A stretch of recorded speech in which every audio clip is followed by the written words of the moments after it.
Mesdames, Messieurs, bienvenue sur Africa 24 pour l'Africa Newsroom.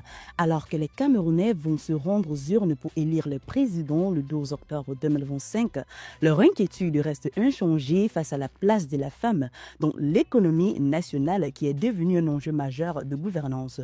Nous ouvrons le débat, Mesdames, Messieurs, sur les femmes et l'entrepreneuriat au Cameroun. Alors que plus de 61% de la population active est féminine, moins d'un tiers des entreprises formelles sont dirigées par des femmes. Entre obstacles financiers, numériques, des défis restent nombreux. Quel engagement concret les acteurs politiques proposent-ils pour faire de l'entrepreneuriat féminin un véritable moteur de croissance inclusif? C'est autour de ces axes, mesdames, messieurs, que se construit notre échange avec un panel composé des femmes actives et entrepreneuses et engagées.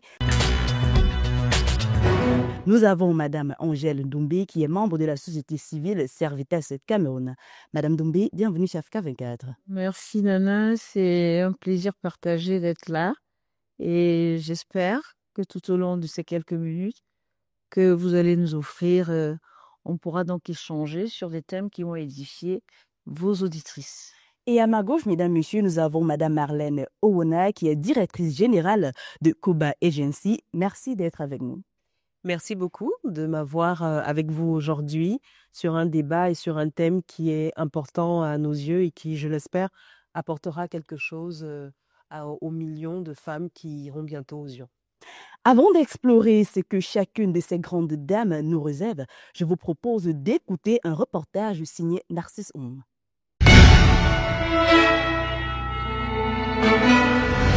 Petit atelier, une vingtaine de femmes transforment leur savoir-faire en outil de développement. Grâce à une formation pratique, elles fabriquent du savon liquide, un produit essentiel au quotidien et accessible à tous. L'idée était de rendre davantage pratique ces femmes-là qui vivent de certaines activités au quotidien.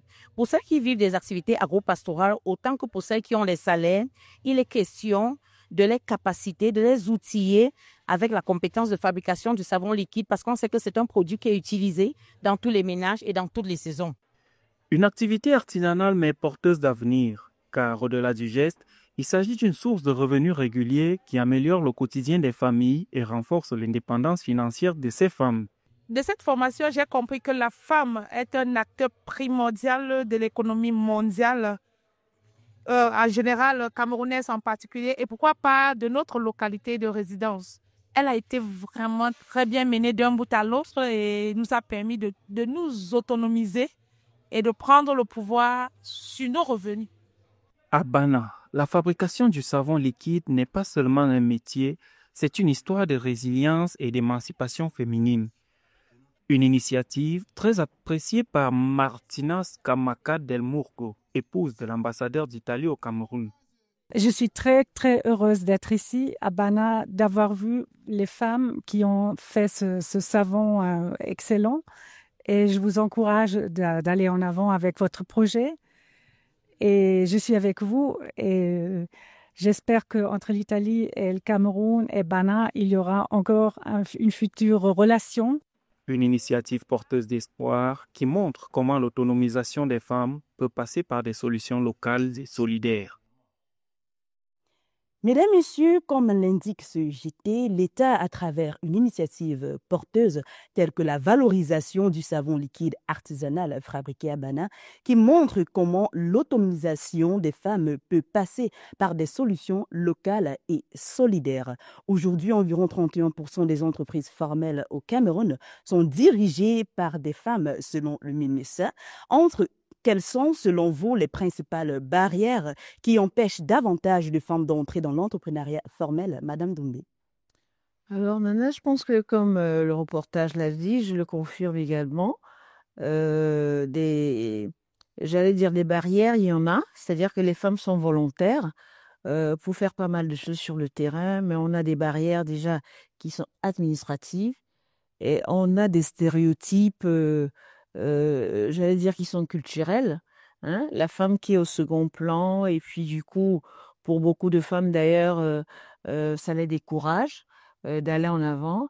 Et puis, il y a le manque d'accompagnement, même parfois, de nos conjoints. Donc, ils ne nous encouragent pas dans l'entrepreneuriat. Et puis, il y a l'accès limité au crédit. Parce que tout à l'heure, on l'a vu dans dans le reportage, c'est bien, il y a la transformation du savon, mais le tout, c'est pas de l'utiliser de façon locale. C'est-à-dire que quand ça commence à apporter une plus-value, une valeur ajoutée, il faut justement l'étendre. Et puis pour étendre ce genre d'action, il faut des moyens. Mais les femmes n'ont pas accès au crédit aussi facilement. Pourquoi? Parce que très souvent sur les titres fonciers et tout ça, c'est pas le nom, hein, c'est le nom des époux, le nom des frères. Quand c'est dans les familles, on entend souvent dire elle est déjà mariée, c'est une femme. Donc même l'héritage dont on a droit, c'est-à-dire que ton héritage qui vient de papa, qui vient de maman, parfois on n'a même pas accès à ça. Donc il y a donc toutes ces stéréotypes, ces violences basées sur le genre qui limitent un peu la femme dans son action en fait. Mais Madame Owona, en tant que chef d'entreprise, dites-nous quelles sont ces réalités dont les femmes font face sur le terrain de la création des entreprises. Alors, je pense que avant d'arriver à ce qui est à améliorer, je pense qu'il faut quand même aussi qu'on appuie un peu ce qui a été fait et ce qui se fait grâce aux femmes ou éventuellement à l'administration.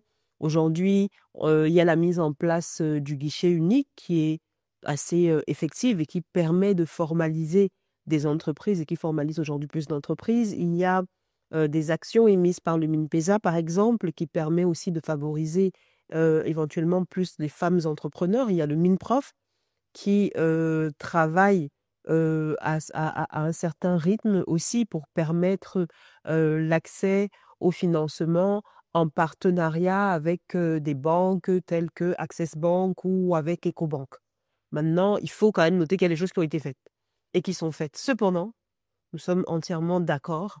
Il y a des difficultés qu'il faut qu'on continue à pallier, en fait. Par exemple, comme elle le disait, l'accès foncier est un gros souci parce qu'effectivement, les femmes ne sont pas toujours sur le foncier. Elles n'ont pas toujours leur nom et quand elles vont voir les banques, ben, on leur dit, vous n'avez rien pour pouvoir avoir beaucoup plus de financement. Donc, il reste impératif, par exemple, pourquoi pas, de mettre en place un fonds souverain vraiment dédié aux femmes qui donc leur permettent d'avoir accès à des financements concrets pour s'élever. Mais ceci étant, ça reste un problème assez global sur lequel des femmes que j'admire comme Madame Doumbé travaillent. Global, pourquoi? Parce que bah, c'est un peu partout en Afrique lié à la place de la femme et, comme vous le dites, aux violences liées au genre. Alors, avec tes permissions, là, je veux juste un tout petit peu rajouter. Allez-y, Madame. En marge de ce que ma copanéliste disait, effectivement, il y a des choses qui sont mises en place, sauf que il y a encore un gros problème de communication. Parce que comme la plupart des femmes ne sont pas IT et qu'elles n'ont même pas accès à Internet, un peu ce genre de choses, c'est-à-dire qu'il y a des structures mises en place, mais elles ne sont même pas souvent au courant. Donc, il y a tout ce problème de communication. Elles n'ont pas des gros téléphones. On a encore, lorsque nous descendons sur le terrain en tant que société civile ONG, pour sensibiliser les femmes, elles ont très souvent des petits téléphones. Il y a des coupures de courant qui sont d'ailleurs très, très fréquents. On n'a pas accès à telle chose. Nous-mêmes, on descend sur le terrain. On a prévu des PowerPoints, mais on peut même pas leur présenter parce que il y a coupure de courant. Il y a quand même pas mal de choses qu'il faut revoir, même si, comme elle le disait, et je suis d'accord avec elle, il y a des choses mises en place, mais c'est pas tout de mettre des choses en place, mais il faut les implémenter. Et il faut les implémenter c'est-à-dire que sur un large public. Hein. Parce que combien de femmes comme nous... On parle des projets qui sont mis en place, mais quels sont ces projets-là? Quels sont ces projets? Là, j'ai pas bien compris ta question. Quels sont ces projets qui sont déjà implémentés pour pouvoir permettre aux femmes d'entreprendre?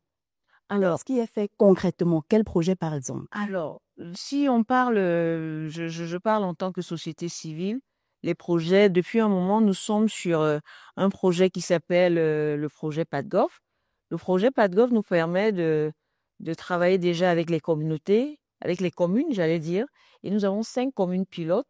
Et pendant nos descentes, nous travaillons beaucoup avec les femmes de ces communautés pour leur montrer qu'en fait, elles sont des actrices principales du développement durable de leur environnement. Parce que très souvent, justement, il y a cette inadéquation ou alors manque de communication entre les communes et les populations. Donc, c'est un projet qui a permis justement aux femmes, à quelques femmes, là où nous sommes passés, de pouvoir même déjà, j'allais dire, émettre leurs besoins. Parce que beaucoup de femmes, en fait, font des choses, mais elles ne savent même pas comment émettre leurs besoins dans les mairies, alors que dans les mairies de leur localité, il y a des structures mises en place pour leur faciliter la tâche. Donc, pour moi, je pense déjà que dans ces communes où nous avons été, c'est-à-dire que les femmes ont été très, très satisfaites de savoir qu'en fait, il y avait des choses déjà mises en place, mais il fallait seulement avoir accès, donc avoir l'information. Mais il y a très souvent également le problème d'information. Donc aujourd'hui, dans ces communes, ces femmes qui ont des projets sont actuellement déjà avec les maires d'implémenter ce qu'elles ont, tout simplement. Donc il n'y avait qu'un problème en fait de formation, d'information pour leur dire, écoutez, allez dans vos communes, il y a déjà des choses en place. Donc nous avons quand même pu j'allais dire, remettre cette synergie entre les femmes et les maires de ces communes-là. Si je peux, Madame. S'il vous plaît, Madame Morona, j'aimerais justement vous demander, est-ce que dans votre position de chef d'entreprise, est-ce que vous rencontrez les mêmes difficultés que Madame Doumbé ici? Est-ce que vous pensez que réellement il y a déjà des projets qui sont implémentés, mais ces femmes-là n'ont pas accès à ces projets-là ou bien elles ont du mal à implémenter certains de ces projets parce qu'il y a un manque de communication? Alors, je pense très sincèrement que c'est le travail de tous, vraiment, hein, c'est le travail de nous tous, d'essayer au maximum d'apporter la bonne information aux personnes qui en ont besoin. Moi, personnellement, j'en ai vraiment fait un leitmotiv et je vais dire, je vais aller pour montrer qu'il y a des choses qui se font, je vais toucher différentes cibles. On peut commencer par le programme, par exemple, We Mentor d'Access Bank avec le MINPROF, donc qui est mis en place sur l'échelle nationale où on a des femmes qui sont prises en main pour des formations, mais également de l'accès clairement au financement. Ça, c'est, on va dire, sur le plan plus national. On a, par exemple, aujourd'hui, à Douala 2e, mis en place par la maire de Douala 2e, on a la maison de la jeune femme qui permet aussi de former vraiment des jeunes filles pour demain qu'elles aient accès à des financements. Et puis, j'ai envie de dire, aujourd'hui, c'est aussi la responsabilité des sociétés du privé, j'ai envie de dire. Moi, en tant que vice-présidente du PAJEC, du patronat des jeunes entrepreneurs du Cameroun, par exemple, nous avons une cellule dédiée aux femmes dont le travail est de former donc les femmes qui sont dans cette cellule, mais aussi derrière d'emmener ces femmes à former les villageoises dans leurs villages, dans les villes, dans les quartiers, etc., pour leur dire, voilà, nous avons des accès au financement et nous voudrions les mettre à votre profit. Et pour finir avec ça, vous parlez de ma position de chef d'entreprise. Il y a 2-3 ans, nous avons travaillé, par exemple, avec une grande entreprise de la place. Je ne citerai pas le nom. Pendant 5 jours, nous avons formé 500 femmes.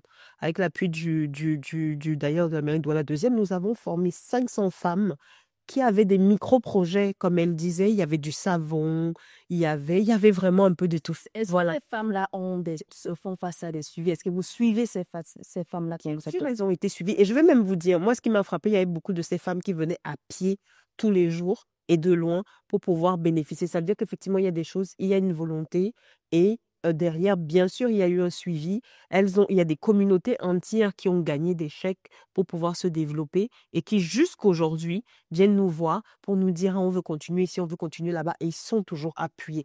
Donc, aujourd'hui, il se passe des choses. Il faut une synergie entre le privé, le public et les communautés décentralisées pour pouvoir continuer effectivement à appuyer ce qui se fait. Madame Owona, vous parlez très bien d'une synergie, mais à quel niveau intervient l'État, Madame Doumbé? Comment est-ce que l'État pourrait mieux accompagner ces dames-là?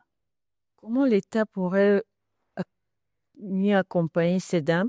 L'État doit tout simplement mettre davantage, de plus en plus, des structures en place qui donnent un accès facile aux femmes, par exemple, qui n'ont pas été à l'école, parce que on est des privilégiés. J'ai envie de dire, on est des privilégiés. Parce que combien de nos mamans qui ont la charge de l'éducation de leurs enfants, de leur famille, ont, j'allais dire, accès à un chéquier, accès à l'ouverture d'un compte, etc.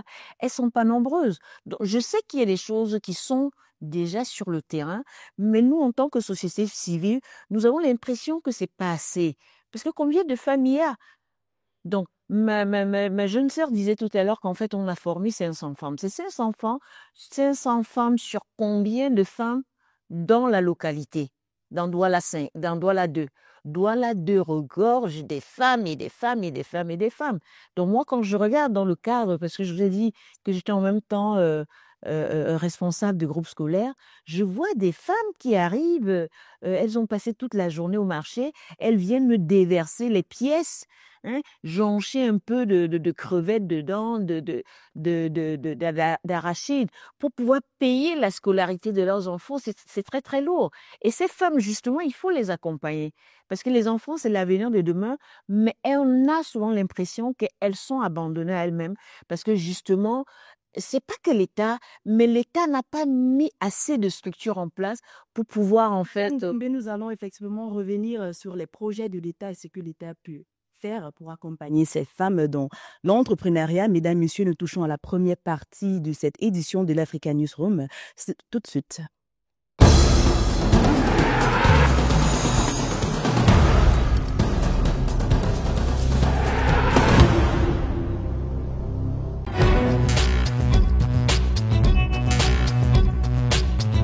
Bienvenue pour la deuxième partie de cette édition de l'Africa Newsroom sur Africa 24. Cette édition est dédiée à l'entrepreneuriat de la femme. Pour mieux comprendre ces enjeux, mesdames et messieurs, nous avons sur ce plateau Madame Angèle Ndoumbe et Madame Marilyn Obona. Une étude de l'INS révèle que plus de 60% des femmes entrepreneurs n'ont pas accès à une formation en gestion ou en comptabilité. Quel mécanisme le gouvernement devrait mettre en place pour renforcer les capacités des femmes? Madame Doumbé, nous allons continuer avec vous. Et tout à l'heure, vous énoncez des détails que l'État pourrait mettre en place pour mieux booster les femmes. Oui, justement, Nana, tu viens de le dire, je pense que ça passe par la formation des femmes. Ça passe par la capacité, c'est-à-dire que par renforcer leur capacité, ça passe par la cohésion État, la société civile, pour nous permettre davantage sur le terrain de resensibiliser la femme, d'organiser des ateliers de formation, des tables rondes, que sais-je encore, du coaching, pour en fait amener les femmes en fait à prendre conscience qu'elles sont une force, hein, et qu'elles doivent également se déployer. Peut-être on l'a pas dit assez dès le début. Il faut dire que la femme elle-même, enfin une catégorie de femmes, elle-même est un frein pour elle-même. Donc du coup, ça c'est quelque chose également qui reste un frein. Il faut les booster.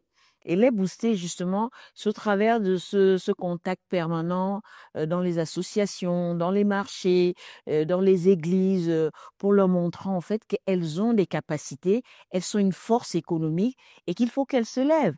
Et puis il faut dire également que l'État devrait encourager les femmes à être dans les instances de décision. Ça, c'est très important.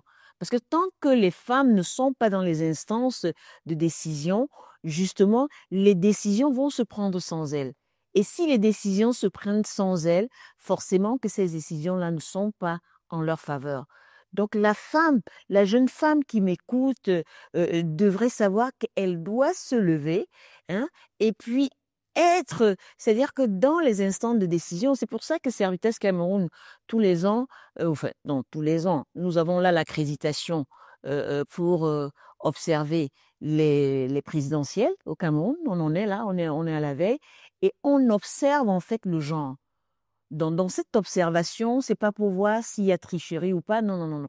On va regarder combien de femmes ont été impliquées dans le processus électoral. Parce que ça, c'est important, hein, de tous les partis, de l'administration, des LECAM, etc., dans les bureaux de vote, lorsqu'on entre, combien de femmes sont impliquées.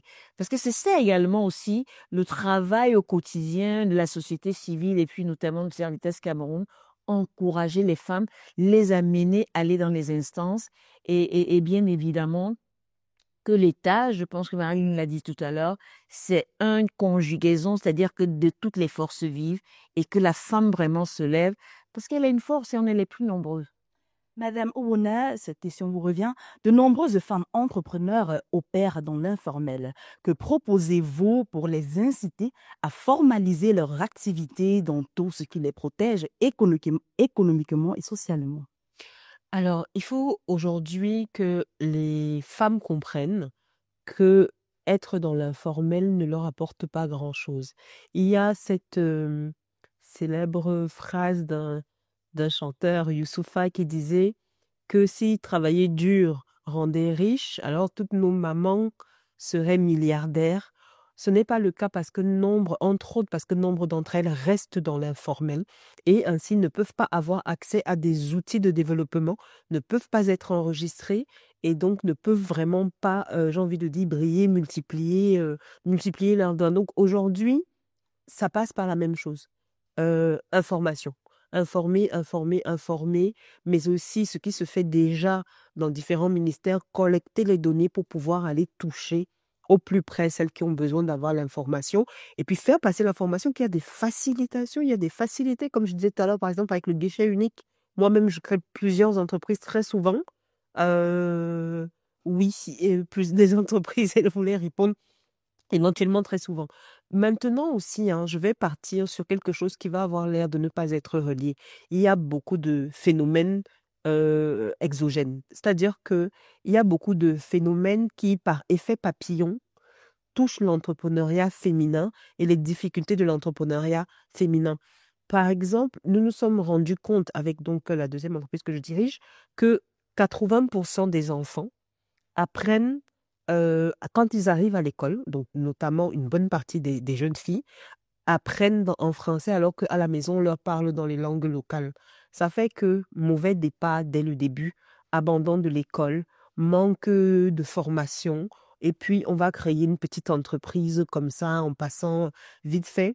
Et nous avons mis, avec l'appui et avec même le ministère de l'Éducation de base, en place un programme. Nous créons donc des livres qui permettent à l'école aux enfants d'apprendre en parallèle langue locale et dans le français pour un meilleur départ continu et un taux d'échec moins important parce que ce taux d'échec-là touche surtout les femmes, touche surtout les jeunes filles, je veux dire, et par ricochet, on se retrouve avec des femmes qui manquent d'informations, qui n'ont pas assez appris et qui ont abandonné l'école et qui du coup ont des difficultés à développer leur entrepreneuriat.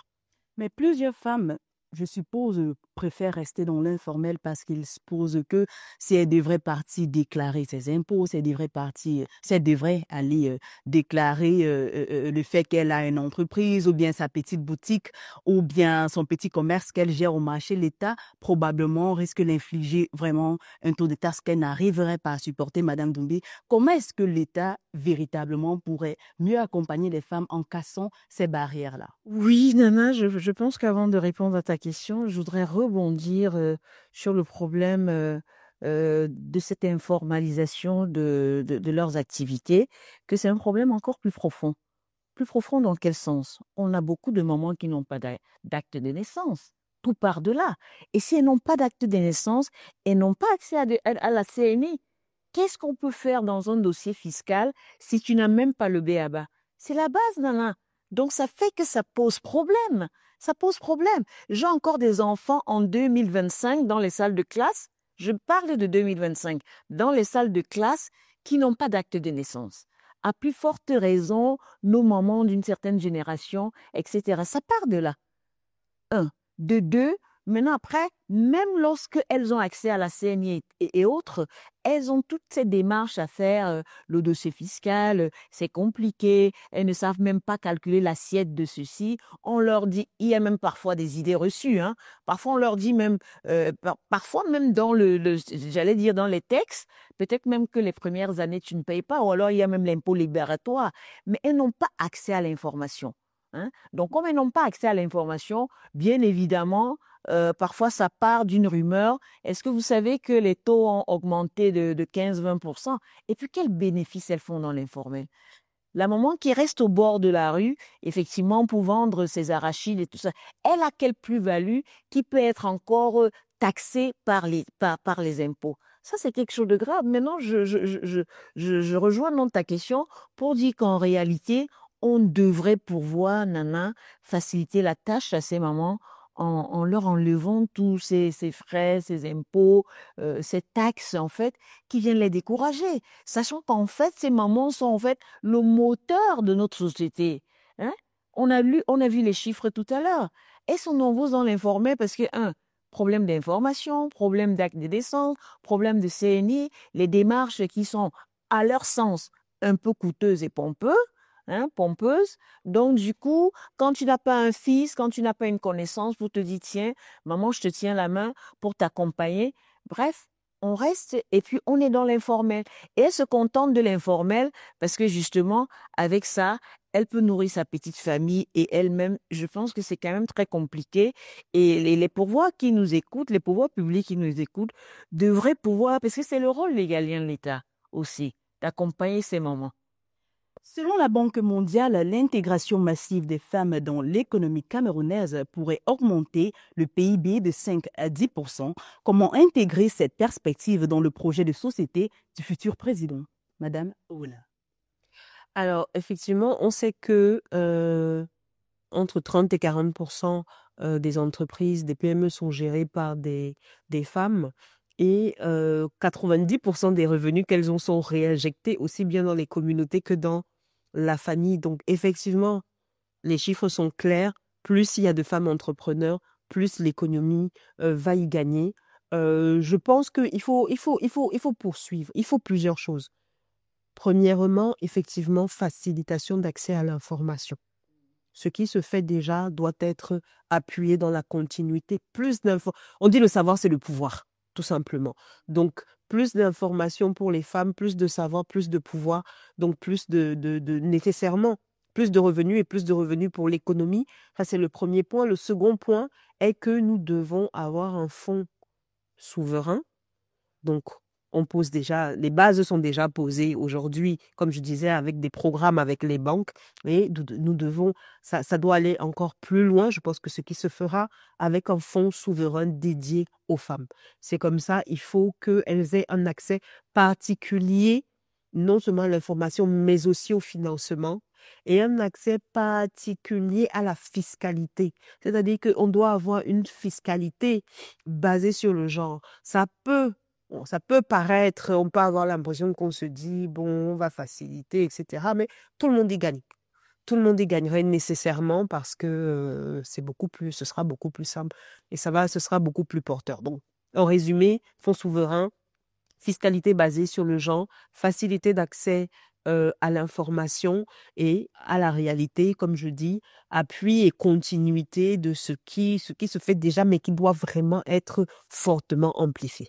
Madame Ouna, nous allons revenir sur vos propos d'ailleurs très intéressants dans la troisième partie de cette édition de l'Africa Newsroom. Mesdames, Messieurs, à tout de suite.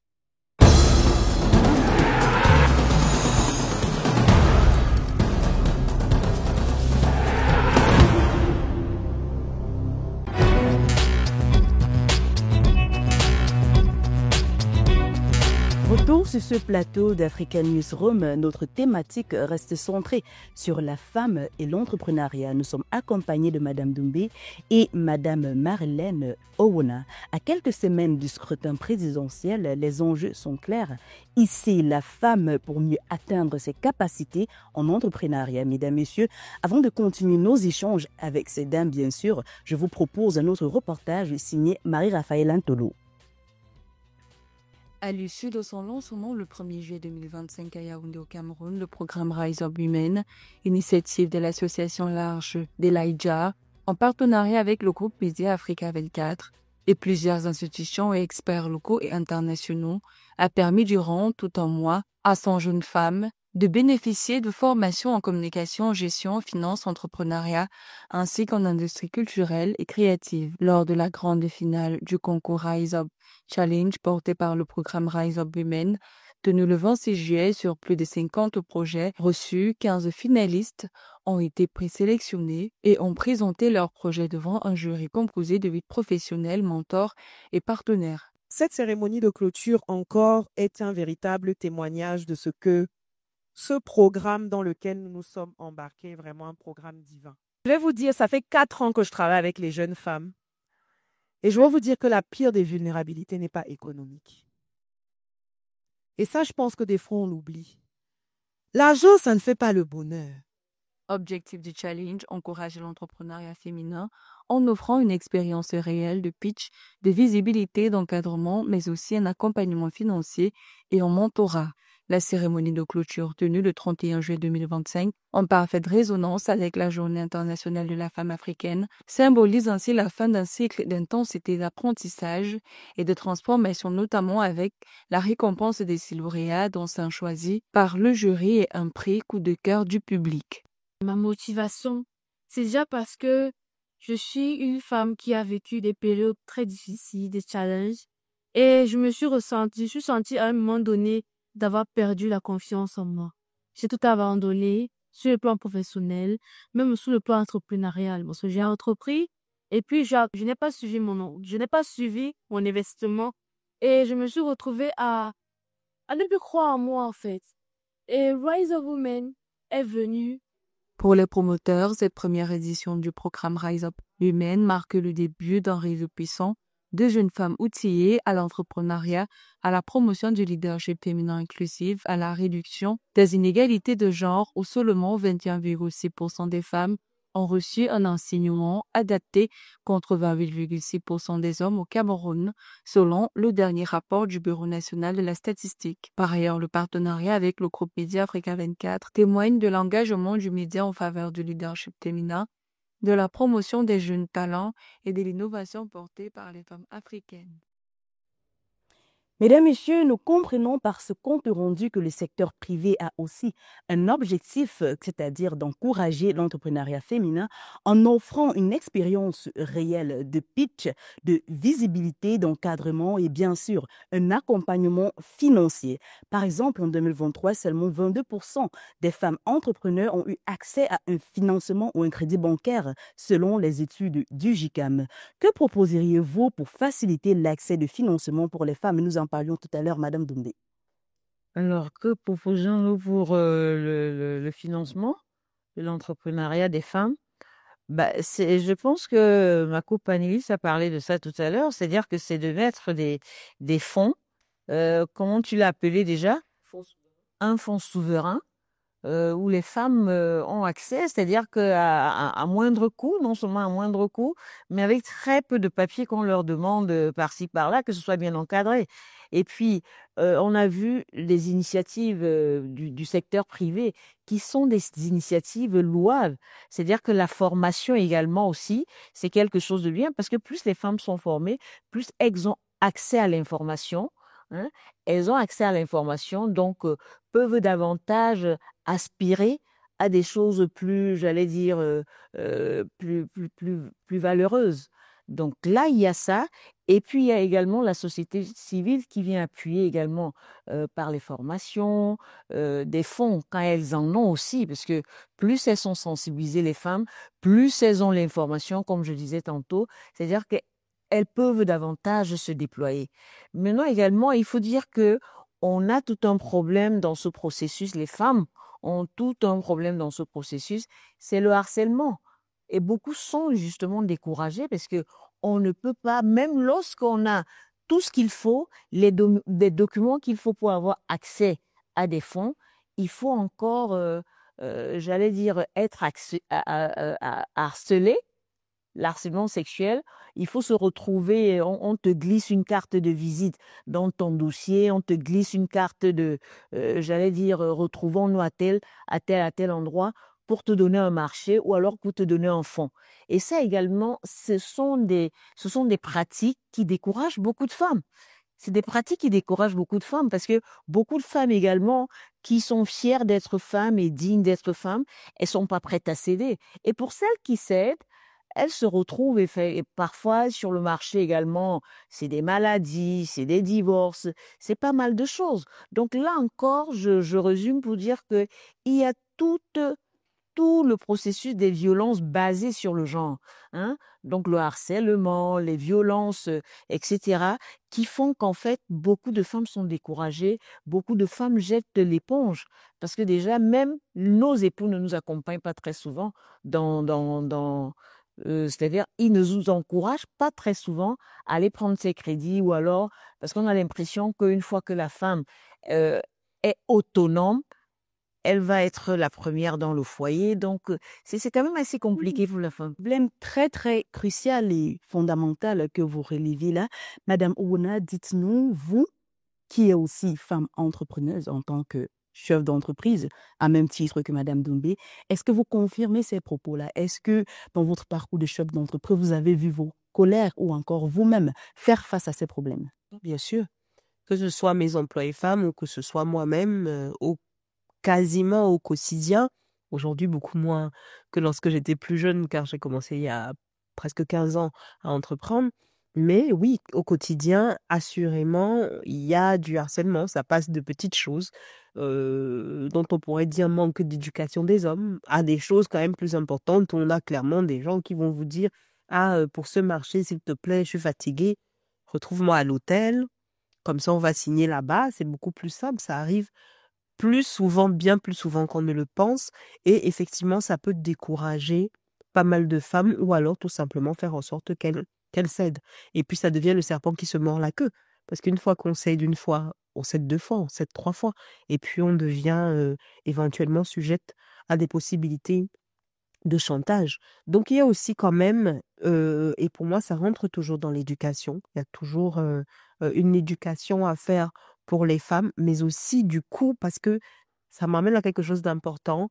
Depuis tout à l'heure, on parle de ce que les femmes doivent faire, on parle de ce que les femmes doivent apporter, mais il faut aussi quand même qu'on appuie sur ce que les hommes doivent faire, c'est-à-dire l'éducation des hommes, les facilités qu'ils doivent apporter, comprendre que on est dans une société masculine qui ne laisse pas nécessairement la possibilité aux hommes et aux femmes d'être éventuellement à égalité. Donc, il faut nécessairement, en mon sens, éduquer les hommes. Ça passe aussi par éduquer les fils pour un meilleur accès à l'entrepreneuriat. Tout ça est lié, je le disais tout à l'heure. Il y a énormément de phénomènes exogènes qui en plus de ce qui est déjà fait par l'État, doivent être éventuellement résolus à la maison, à l'école et dans les entreprises.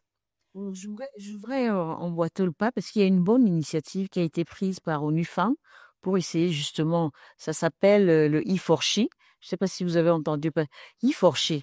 E4She, en fait, c'est un projet qu'ONU Femmes a lancé il y a quelques années déjà. C'est-à-dire qu'un an pour une femme. Donc, ça relève effectivement de l'éducation dont elle parlait pour en fait harmoniser l'éducation et montrer dès la base aux garçons qu'ils sont en fait, qu'ils doivent même défendre les jeunes filles, hein, et que à la base, ça diminue lorsqu'on regarde les chiffres en fait, quand les garçons sont bien imprégnés.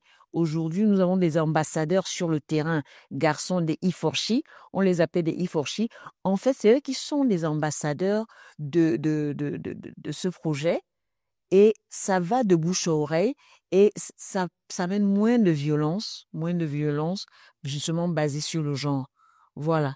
Donc, Mais une question se pose, est-ce que vous pensez que l'éducation seule suffit à protéger les femmes contre ces violences? Qu'en dites-vous sur le plan juridique?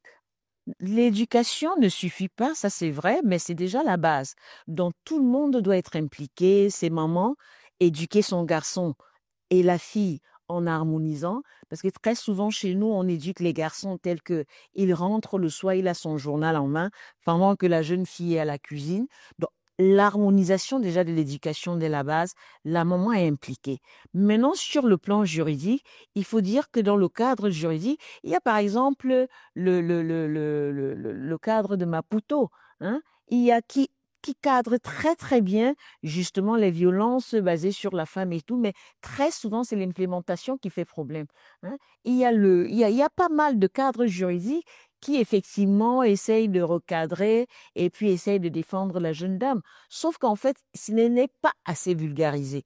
Donc, ce qu'il faut justement dans les solutions, c'est la vulgarisation, par exemple, du protocole de Maputo, que le Cameroun a bien été signataire. Nous sommes bien signataires de ce protocole. Et ce protocole, en dit long, il est bien clair en fait, que les violences basées sur les femmes sont reprimées, etc. Justement, on a d'autres cadres juridiques qui essayent effectivement de gérer ce problème, mais il faut les vulgariser. Faut les vulgariser. Madame Owona, je vous reviens. Quelles politiques spécifiques doivent être mises en place pour favoriser les femmes rurales surtout, souvent très exclues des dispositifs classiques d'accompagnement entrepreneurial? Très bonne question. Le problème des femmes rurales, parce que comme le disait ma consoeur tout à l'heure, on a beaucoup plus facilement éventuellement accès à l'information en ville. Maintenant, je pense que c'est partir de la racine. Pour moi, aujourd'hui, c'est partir de la racine, notamment avec des programmes éducatifs, c'est-à-dire éduquer la femme. Éduquer la femme pour lui faire comprendre qu'elle peut entreprendre, pour lui donner dès la base des skills, des compétences qui lui permettent demain d'être une meilleure entrepreneur. Je pense que beaucoup de politiques sont mises en place aujourd'hui par l'État, comme je disais, MINPROF, MINPESA, etc. Mais tant qu'on ne va pas prendre, j'ai envie de dire, le mal à la racine, le problème pourra éventuellement se perpétuer. C'est aujourd'hui ce qui est fait, c'est aujourd'hui ce à quoi nous aussi d'ailleurs travaillons avec un ministère de l'Éducation extrêmement engagé, du moins sur ces points-là, à l'éducation. Et un point aussi très important, c'est aujourd'hui l'intégration pour les générations d'entrepreneurs futurs du numérique dans l'éducation de base, ce qui est déjà en train de se faire petit à petit. Parce que demain, tout entrepreneuriat demandera de connaître un minimum le numérique. Donc, si Madame Owona, on n'avance pas, oui, sur cela. mais nous allons revenir sur le numérique et l'entrepreneuriat de la femme. Les propos restent très pertinents, mesdames, messieurs, mais nous devons à présent marquer une pause. À tout de suite.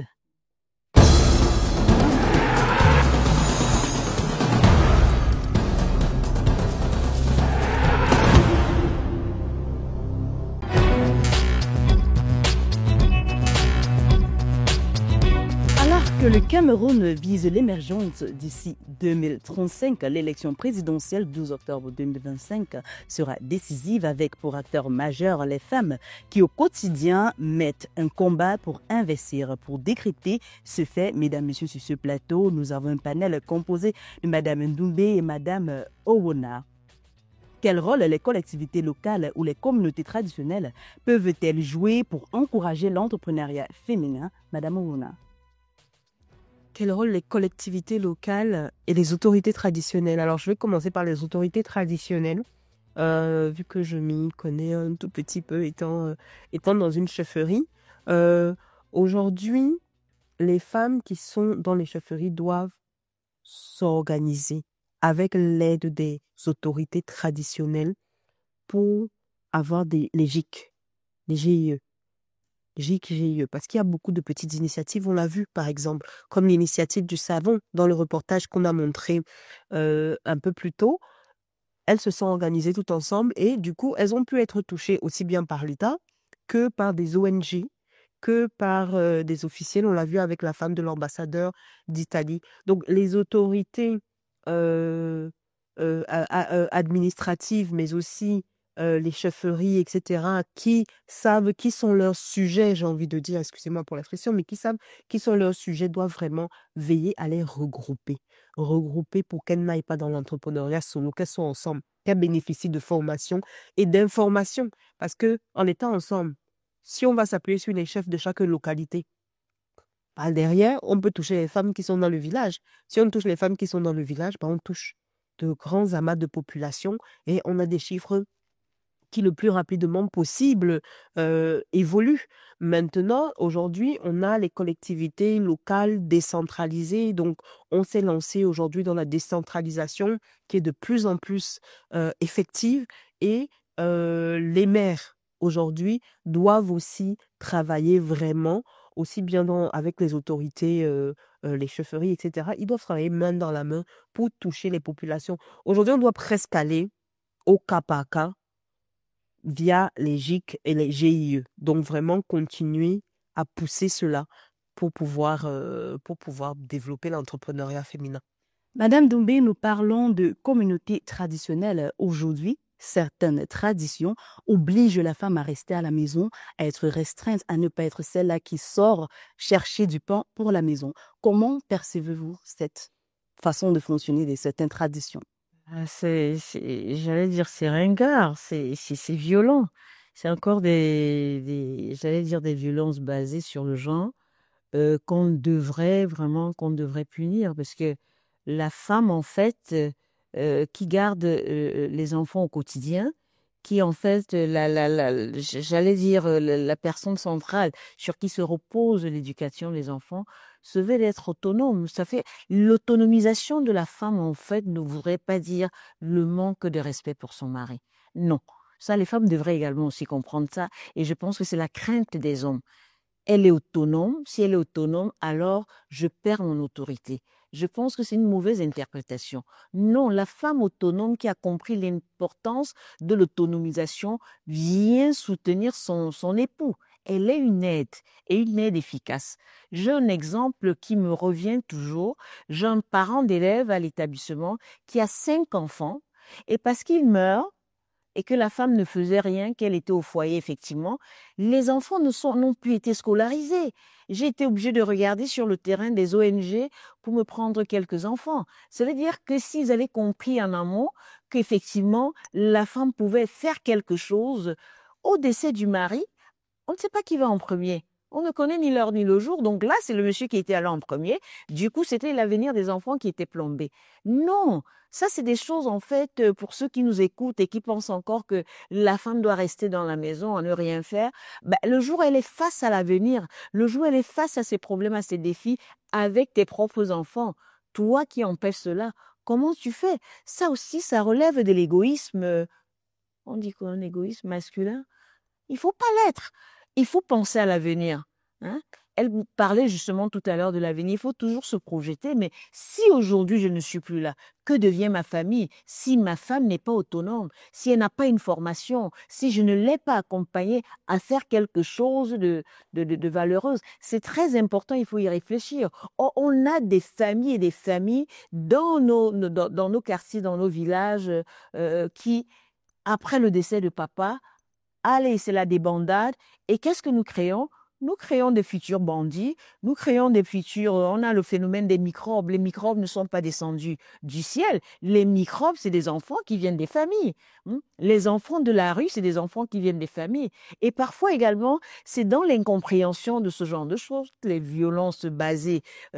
Lorsque un enfant vit permanemment une violence, sa maman est assez battue, que voudrais-tu que ça donne? Donc, c'est très important, en fait, d'encourager, pour les hommes qui nous suivent, d'encourager leurs épouses à être autonomes. Et toi, femme qui nous suis également, ton autonomisation ne veut pas dire manque de respect pour ton mari. Ça aussi, c'est très important. Or, tout ça, ça se gère autour des sensibilisations, des causeries éducatives, des tables rondes. Et beaucoup de femmes, de plus en plus, comprennent ça. Hein. Quand elles rentrent j'allais dire des activités comme celle-là, mais il y en a qui font des témoignages terribles. Quand elles reviennent, disent que, mais chérie, on a été avec l'ONG Seritas Cameroun, voilà, voilà, voilà, voilà. Vraiment, accompagne-moi dans la multiplication alors du savon, etc. Mais tu verras. Mais il y a des gens qui s'en sortent et puis tout va bien et c'est la société qui gagne. Nous parlons de l'autonomisation de la femme avec la montée en puissance du numérique. Comment garantir que les femmes soient incluses dans les chaînes de valeur technologiques et les opportunités du digital, Madame Oona? Alors, le digital, vraiment, le digital, il est à la portée de tous. Effectivement, je disais tout à l'heure qu'il y a beaucoup de femmes qui ont ce qu'on appelle chez nous les turonkos, mais il y a aussi beaucoup de femmes dans les villages. Il y a au moins 1, 2 personnes. Aussi, il y en a 5 qui ont les turonkos, il y en a au moins 2 aussi qui ont des téléphones qui permettent d'aller faire des mini-formations gratuites, facilitantes, qui ne demandent pas nécessairement d'avoir une immense éducation. Je le sais parce que je le fais, parce que nous avons travaillé sur ce type de programme, notamment avec la Banque africaine de développement. Il y a des programmes en ligne. Encore une fois, on revient au niveau d'information, mais il y a des programmes en ligne que ces femmes peuvent suivre pour se perfectionner, pour apprendre des choses toutes bêtes, toutes simples, comme comment cultiver, comment suivre sa culture, comment ne pas perdre, parce qu'il y a aussi cette difficulté, on entreprend dans les zones rurales, tu payes tes poulets, le lendemain ils sont morts, il n'y a plus de poussins, les poissons n'ont pas survécu, ou alors ils se mangent entre eux. Ça, c'est juste un petit manque de formation et d'information. Et aujourd'hui, ces informations sont accessibles via nos téléphones de manière simple. On n'a pas besoin d'être allé à l'université. On a aujourd'hui même l'intelligence artificielle, ChatGPT. Petite question très simple. Et je vais faire une boucle.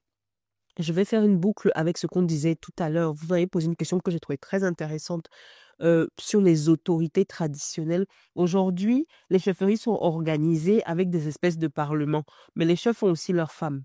Les femmes aussi connaissent les communautés. Ça veut dire qu'il y a vraiment, je réinsiste dessus, un travail à faire par ces femmes-là pour pouvoir regrouper toutes celles qui sont dans leur zone et leur apprendre tout cela. Elles ont accès, ne serait-ce que parce qu'elles sont chefs à l'information, elles ont la capacité de transmettre cette information pour vraiment faire la différence. C'est toutes ces petites actions comme celle-là qui font la différence, notamment donc avec l'accès au digital. Madame Doumbé, nous parlons de digitalisation. Vous êtes membre de la société civile. Comment vous rassurez-vous que cette femme-là ont des outils adéquats pour effectivement être ouvert au monde digital? Alors là, Nana, moi, c'est bien ce que ma copanéliste a développé, mais nous trouvons que c'est toujours au profit d'un petit nombre de femmes qui sont des privilégiées, je continue de le dire.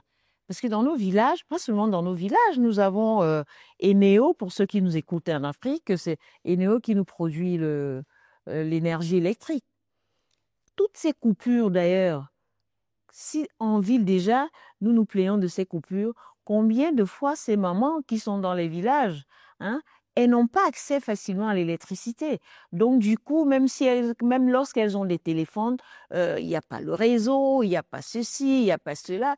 Il y a quand même toujours des freins, des pesanteurs qui font que les outils sont là, Internet est là, mais elles n'ont pas accès parce que tu passes dans un village, on te dit que depuis 2 semaines, il n'y a pas d'électricité, il y a panne de ceci, il y a panne de cela. Et puis en plus de ça, elles n'ont pas assez d'argent pour se mettre régulièrement du crédit. Le crédit est encore cher. Même les opérateurs de quoi mobile là, de téléphone mobile, devraient participer à ça. Oui, quand même pas mal de systèmes accessibles sans besoin de déconnexion. Les taux sont encore relevés. C'est-à-dire que pour nos bourses, pour nos pouvoirs d'achat de nos mamans, les taux sont encore très, très élevés. Et comme on l'a dit, l'éternel problème justement de l'information, de la formation, c'est là où je la rejoins, qu'il y a toujours des petites choses à faire. Voilà, mais il faut avoir l'information, il faut avoir la formation, l'information. Maintenant, nous avons aussi un autre problème au sein de la société civile, c'est l'impact. Combien de femmes sont impactées par ça? C'est ça le problème.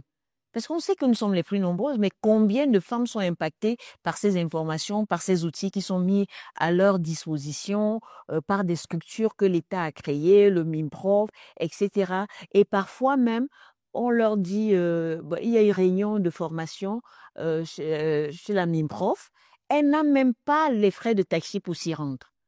Donc, il y a tous ces petits, parfois celles qui attendent encore que le mari lui donne les frais de taxi, parfois, bref, il y a encore beaucoup de barrières, beaucoup de défis pour ces femmes, justement, avoir accès à la digitalisation et que l'impact, en fait, pour l'instant, la digitalisation est là, mais il faut encore, en fait, tout ce que nous sommes en train de dire, les réunir pour que les femmes bénéficient de ça et qu'il y ait un grand impact. Tant que l'État et aussi des membres de la société civile comme vous agissent en faveur de ces femmes, avez-vous un dernier mot de fin pour dire aux femmes africaines et camerounaises qui vous regardent? Alors, c'est de garder l'espoir. Parce que l'espoir déjà fait vivre. Et puis de dire à ces femmes, en fait, qu'il faut qu'elles se lèvent. La femme doit se lever.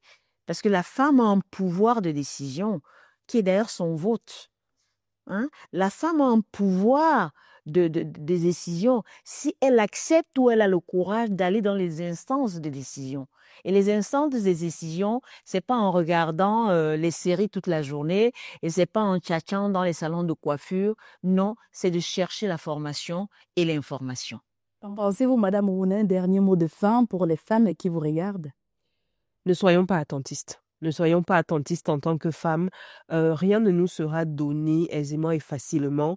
Si l'État fait son travail, chacune d'entre nous doit aussi aller, comme on l'a dit, chercher la formation, l'information et j'ai envie de dire se battre, mais surtout soyons communautaires, travaillons ensemble. Celles qui ont la possibilité d'avoir l'information doivent redistribuer. Celles qui ont la possibilité d'avoir de meilleurs accès doivent aussi redistribuer. La solidarité féminine nous permettra d'améliorer, entre autres avec l'éducation et le numérique, la situation aujourd'hui de l'entrepreneuriat féminin au Cameroun, en Afrique et dans le monde. Les femmes camerounaises entreprennent chaque jour, malgré les barrières, malgré les inégalités. Ce débat a montré l'urgence d'agir. Elle pousse un message aux femmes qui les regardent et qui aspirent d'être comme elles, à diriger ce pays, de les soutenir et encadrer et accompagner bien sûr l'entrepreneuriat féminin. Madame Ndoumbe, Madame Oona, merci d'avoir participé à cette émission de l'Africa Newsroom. Merci à vous de nous avoir eu avec vous. Mesdames, Messieurs, merci d'être restés avec nous sur l'Africa Newsroom. L'information continue sur Africa 24.